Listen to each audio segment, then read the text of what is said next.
রাস্তার অবস্থা সাইকেল ছাড়া হেঁটে ছাড়া কীভাবে আসবে? সাইকেল রাস্তা প্রচণ্ড খারাপ রাস্তা, বহুদিন ধরে পড়ে আছে, আজকের থেকে না, আজকে প্রায় 2-3 বছর ধরে এরকমই অবস্থায় আছে। তৃণমূল সরকার থাকাকালীন কোনো কাজ হয়নি। কোনো কাজই হয়নি, কোনো কিছুই হয়নি, এখন তো সেইভাবেই আছে। এখন তো নবীন সরকার ক্ষমতায় ছিল, সরকার এখন দেখা যাক যদি করতে পারে তাহলে হবে।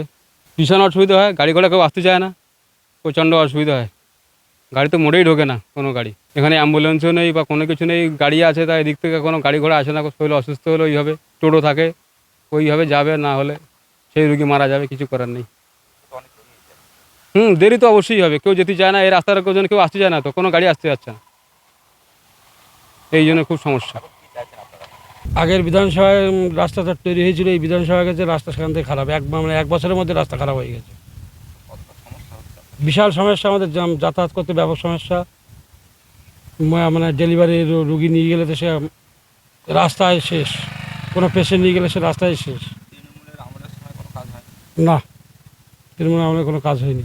এখন তো ডবল ইঞ্জিনের সরকার এসেছে, BJP সরকার। এখন দেখি সরকার কী করে, ডবল ইঞ্জিন সরকার এসছে, আর কী করে দেখি। এখন কি মনে হচ্ছে রাস্তাটা রাস্তা হবে মনে হচ্ছে। যাতায়াতের কত সমস্যা হচ্ছে? বিশাল খারাপ অবস্থা, মানে বিশাল সমস্যা হচ্ছে আমাদের, বিশাল সমস্যা। গাড়ি পাল্টি খেয়ে অনেকে টোটো খারাপ হয়ে যাচ্ছে, মানে রুগীর হাত পা ভেঙে যাচ্ছে, এরকম সমস্যা। প্রচণ্ড খারাপ, গাড়ি চালাতে পারছি না আমরা। রাস্তা আছে?